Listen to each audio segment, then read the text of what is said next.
This program was made possible by USAID and AGRA with technical support from MOFA.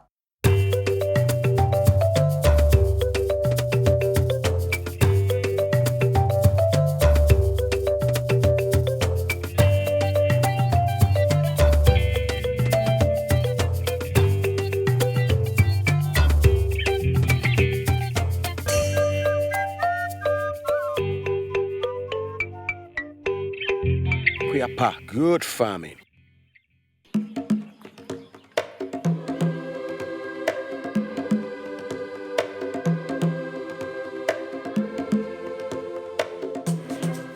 As the world's population grows, so too does the demand for food. Farmers in Dromankuma and Bonyun, a twin community here in Ashanti region, need to produce more using the same land space. To increase their yield and minimize crop losses, they consistently use pesticides, a chemical crop protection product that control a range of insects, vertebrate pests, diseases, and weeds. Adopt farmers! Adopt farmers!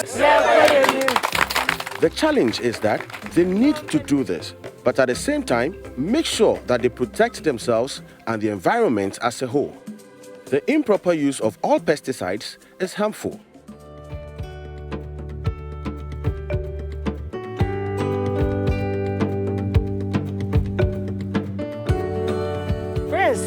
Yeah, I realized they left some of the containers of agrochemicals just carelessly on their farms. Yeah, I also saw a couple lying around in the community. Wow. In fact, some of them use it for food. That's dangerous. Yes, it is.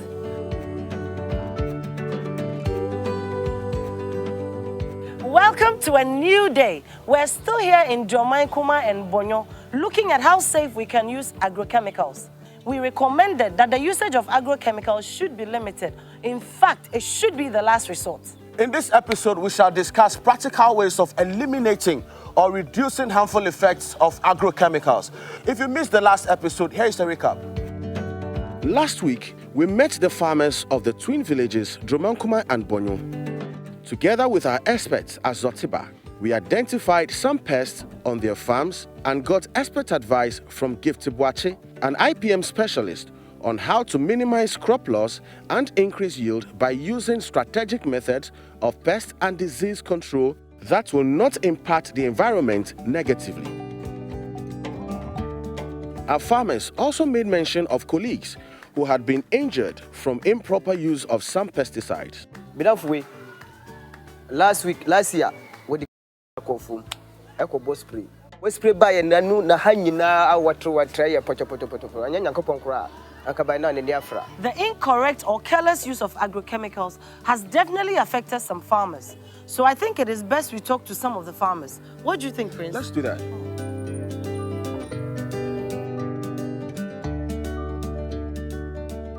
Meet Opinion Kwejo Amwa, a 72-year-old farmer who lives here with his wife. He has been spraying chemicals on farms in and around this community for so many years.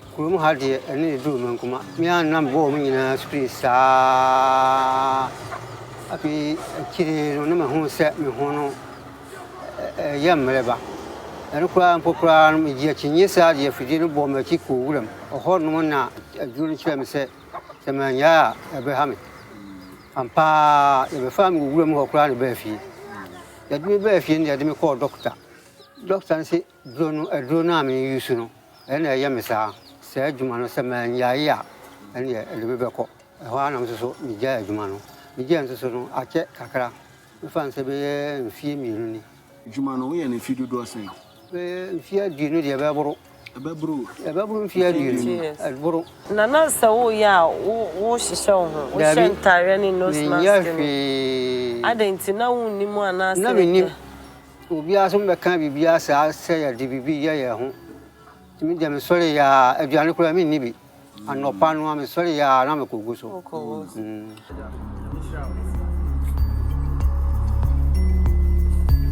Next was Kwabena, a 45-year-old farmer who lives here with his wife and children. He has been farming in Dromankuma for more than 20 years. It's a banisena when ni a house. Miss Freno, Miss First, and from 10 more, and the community. Now who spray them? Broom. Agric extension for the one. Okay, I feel be a million, sir, and a million season. That time be a million, sir, and I woman. Now, then a doctor for a cafa or tibia. My doctor was coming, doctor. Into the end. With me, cotton, I drop, and I'm doing. And when Tina, Kuapa for your bahano. Say a best share a choir, a best fast way, a best bois, a quaffre to semo. Say by a tibia, we Ubia and Sa and Cofemu beam. Now, a best summer, okay. So I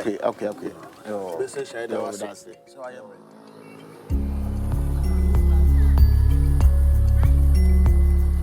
Once fit and healthy farmers, neither of them can fund today because of improper use of pesticide. This is sad. Yeah, Mefia. Having talked in detail about Kwabena and Openyi Amua's experiences, we felt it was important to share information about dangers in using agrochemicals and emergency measures farmers should take if they are accidentally exposed. This is serious, huh? And we have here Dr. Francis Opong from the Konfanochi Teaching Hospital here to educate our farmers on the dangers in pesticide usage. So chemicals, no, so when you see here, and I say one show who ya, and so to me, I think, Aquaco Fabrem. Yenny Adam, you patch up my own a draw you see ya, Eddie and Susan Brewano. Now, Kwabena me patch up, Yenshania also use you. Our daddy here also have some medical reports in which he was advised never to use these chemicals anymore. Okay, I can see some changes on it, which shows that it's a long-term effect of some of the chemicals. In no bi wo ha ekumwa bi wo enuaba ne so. Na kwan e fa so kumwa no. Ye fa enipadua de kwaye a ekumwa ne timiye sa pepepe wo enipadua mu. Ebi wo ho no mo a we ya eda na waye na no.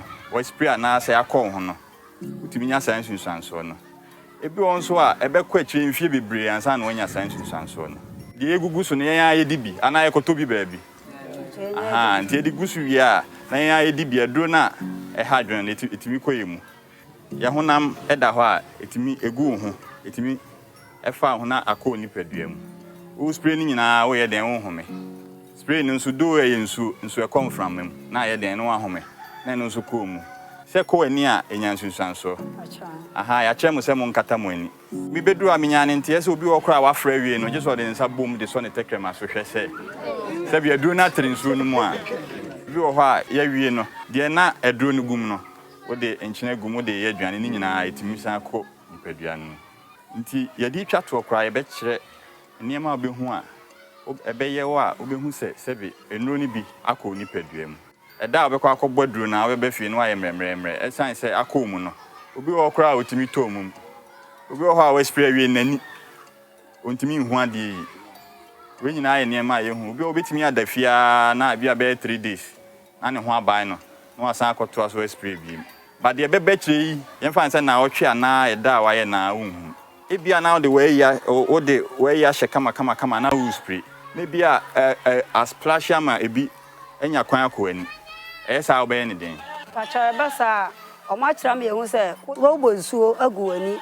no so o wi ana de aduro no konko no aka ho no de akɔ hospital ben ho na o ma kɔhwɛ ama very good ye mo ense man wa ya de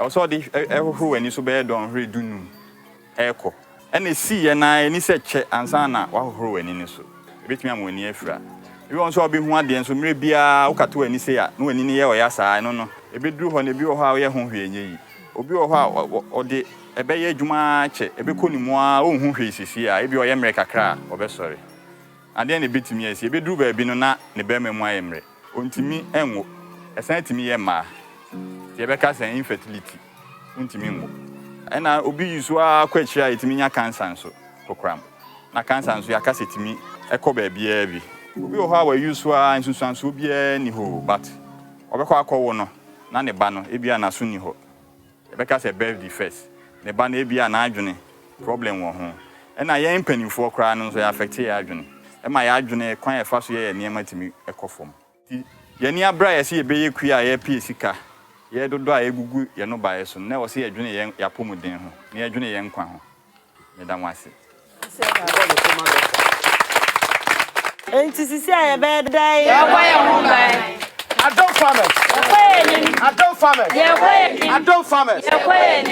Dr. Francis, we thank you very much. We are very grateful for making time to give our farmers this kind of awareness. We'll do our best to see how we can organize other practitioners to join you so that you can do some screening for our farmers. Yeah. Okay. Thank you very much. You're welcome. Sure. Kuapa, good farming. Kuapa, good farming. Welcome back. We're still in Ejese Chodumase district in the Ashanti region of Ghana, and we are looking at safety when it comes to using agrochemicals. And if you just tuned in, we'll quickly bring you up to speed. Earlier in the episode, we met Opinyin Kwejo and Kwabena, whose personal stories highlighted the devastating effects of incorrect pesticide usage.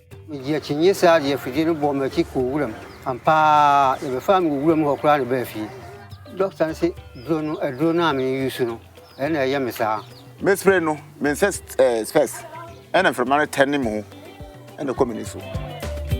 We spent time with the farmers together with Dr. Francis Sopon from the Konfonochi Teaching Hospital to help them understand the safe use of pesticides. Who spraying in our way then home. Spraying in Sudo and so come from him. Now you're then one home.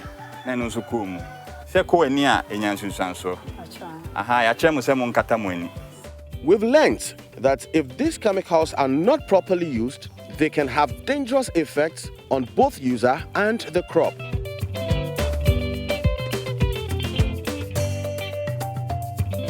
I'm here with Gifty from PPRSD to give our farmers some expert advice on what to look out for when buying agrochemicals. Join us. Yes, you say IPM no. En kasema mu fa enuro enya adwuma. Waye bibia anya yi no. Afa na wo ba nuro no so. Enti aduro no ye fra bibi registration. Woto asafa ko awrokachafo ajosuo hoko bi so say aduro we ya register eya du papa eya den.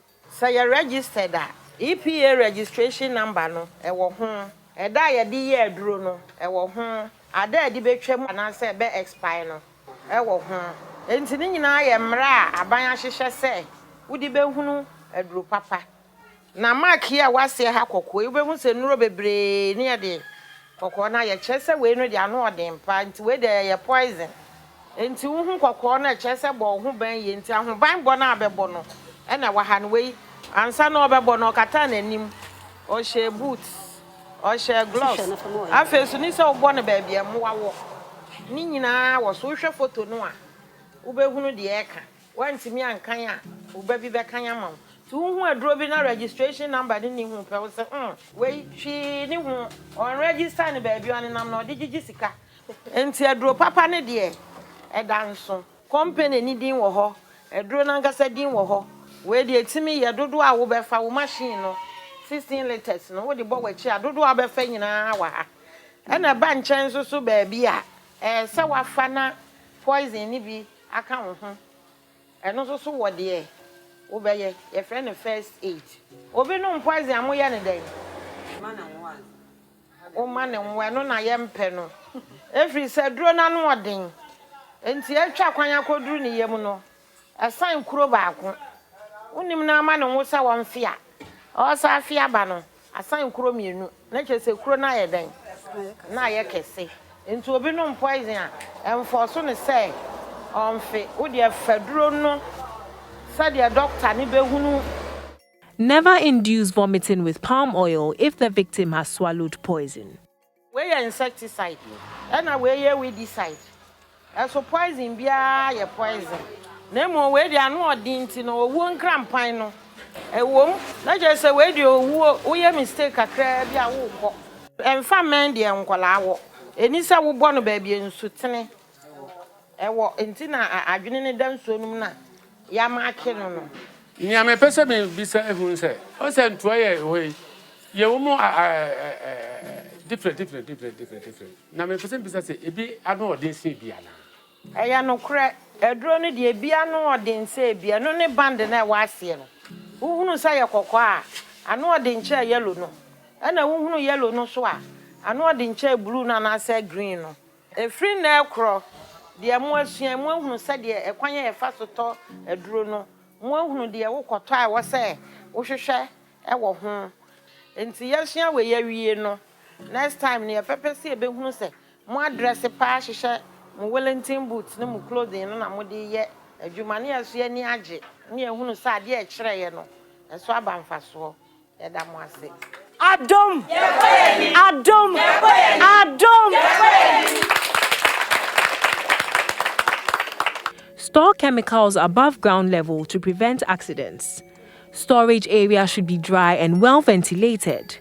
Keep chemicals out of reach of children and pets. Keynote: always read the label before you use. If you can't read, get someone to read for you. And take note of the yellow band, the red band, and the blue band, because that tells you how harmful the insecticide is. Mefia. Prince. Yeah. We've learned a lot. I can see that. It is clear that farmers have to read labels on every agrochemical they buy before they use. And if they can't read, they have to get someone to do it for them. I think you're right. And now that we know how to use the agrochemicals without any potential hazards, it's about time we give them more tips on the field. But after the break. Kuapa, good farming.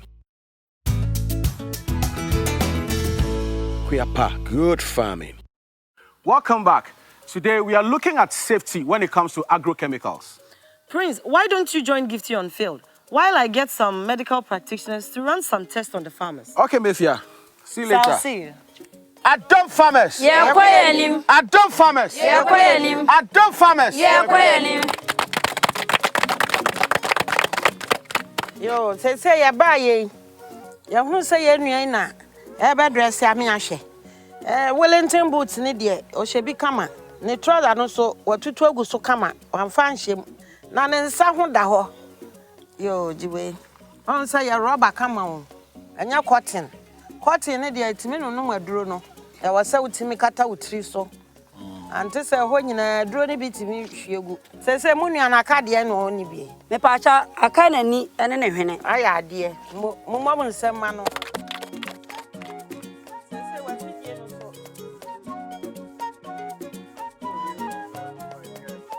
Se hwafidie no setiapo a ansana ya hwedwuma na se ba bia mobo a joint wa wo hwa a esone no hwehwe ho nyina ehunu se ba bia ye anti se no de nti aye we nyina a kire se aduro no ano odin etimi kuyen nti ansana ye de ba ye adwuma no e wo se ye bo ho ban nti we ne the nose mask wo de be kata wo hwene.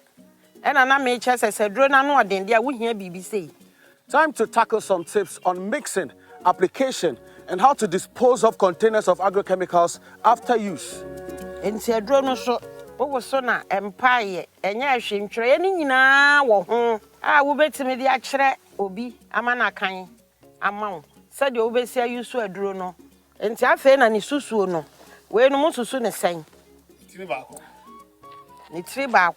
Afidie baako enti ebedi kan epese aduro ne fra yie na yem pese aduro ne kan ye ho no wo bedi kan di nsuo kakra go afidie no enti wo de kakra bi gum eye na fa aduro no susu no pepe na fa gum na ma ne mengalon no ne bi amo anwu sa wo kwoto aduro no na no ate dada ento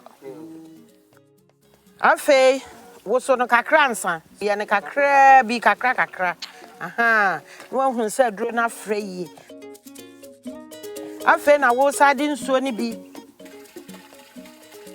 ayema afa afidie na ayema afidie we eye 15 liters ebi so ye 16 liters aduro no ebrebe na yesi ye boy eye yi Anapa. anasa brebe Anyamere. adenti na ye bo na nopa na mwa no so abaso enti se ye nuane bebo edro na me ahwe papa rokacha adano me ehunu se fomo awoa usanwia na wuhu kwasuru se ya ba bia nuane behu akono ho na mframa ne ko se sunsu ato fomo afo enti ye be da hu jisi ye pe hanky bi to pe hanky na wo di kura ha wa hu se hu se ehuko ni sei ehuko ni sei nti ye wose udi ha na wo bo afa na ja bebo ama ya hwe ye se obroni aduro no de ye kontam poison no enti mframa ni ehuko sei ehuko ye nsa ni fa so ena ono so gina benkum so ena waja line ba ko wo ono ene de obo no enti ansu sei de ye boye duro no pa dikadika ena okoba se so na mwa ni digya wo so a wo be ko IPM no ye se de na mutini de ye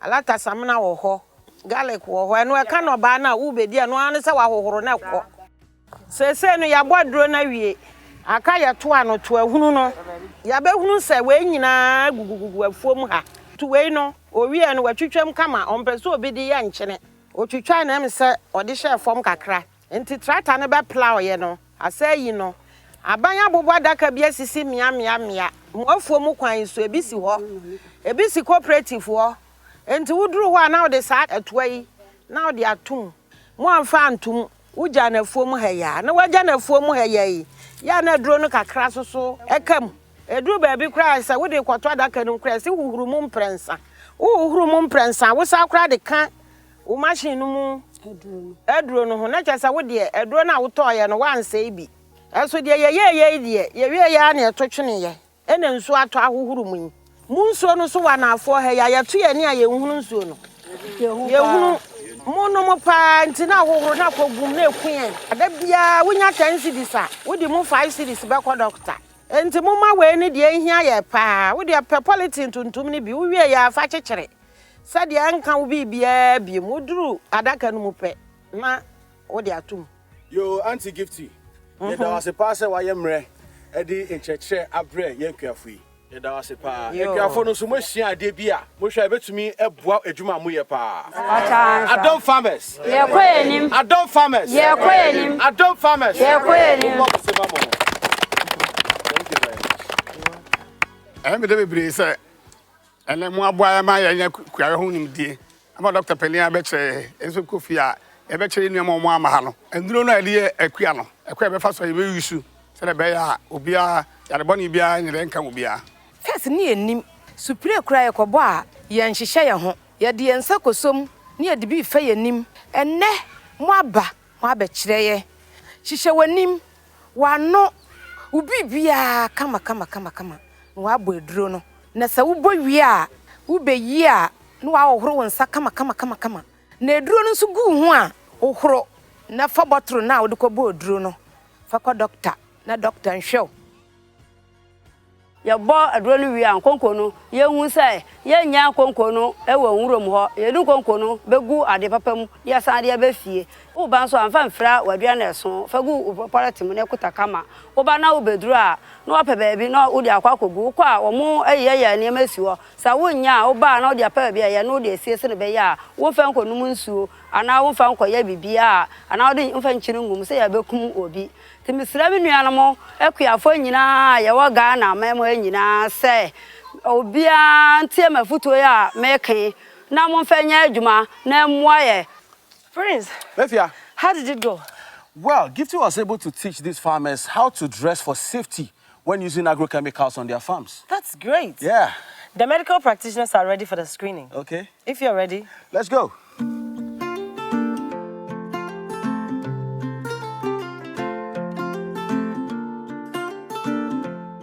Having spent time with our farmers over the past few days, Kuapa rewarded their hard work and encouraged them to keep up the good work but in a right direction by organizing some health screenings for farmers here in Dromankuman and Bonyo.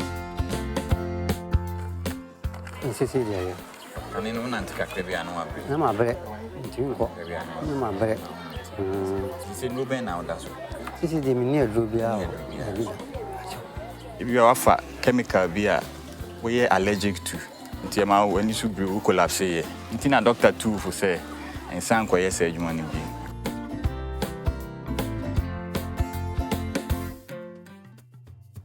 Kuapa tip of the day.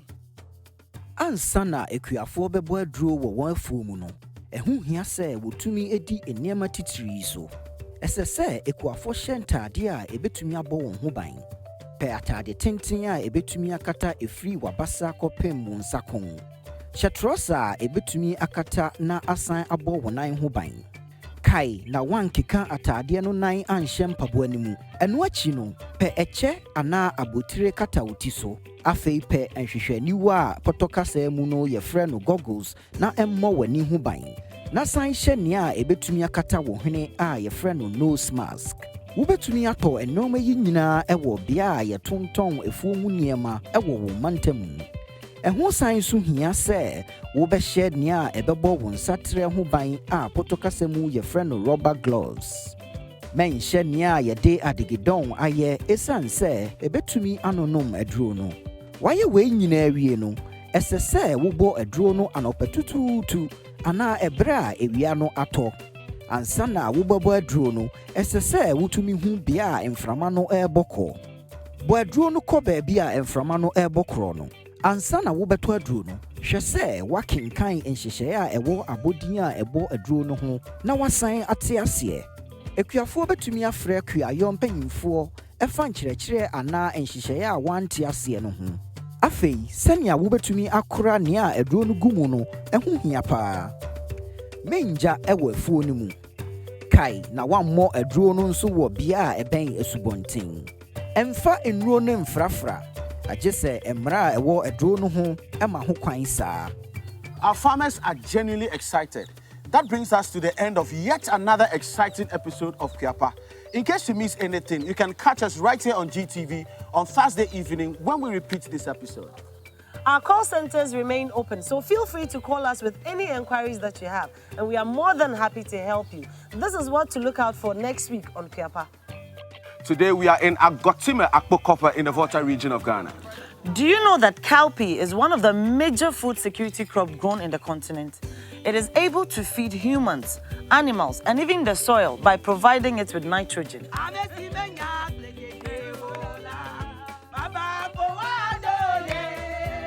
Its nutritive, economic, and domestic usage has made cowpea gain currency in Ghana. Hence the need to give farmers expert advice on cowpea cultivation. Then measurement of the lead. That's it for today. Catch us same time next week. We just might be on your farm. Kuapa, promoting good farming.